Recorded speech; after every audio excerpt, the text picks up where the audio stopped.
Hi, இது Monday எடுத்த block தான்.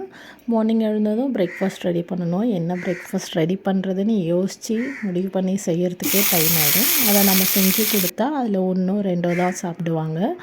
அதே தான் எங்கள் வீட்லேயும் நடக்கும். பாப்பாவுக்கு டெய்லி இட்லி தோசைன்னு கொடுத்து அவள் இப்போ அவ்வளோவா எடுத்துக்கிறதே கிடையாது.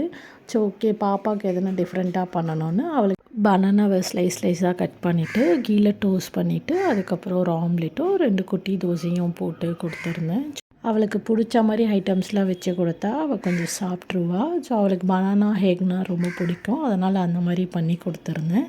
அவ்வளோ நேரம் அங்கே தான் நின்றுட்டுருந்தோம். அந்த பால் பொங்கவே பொங்காது.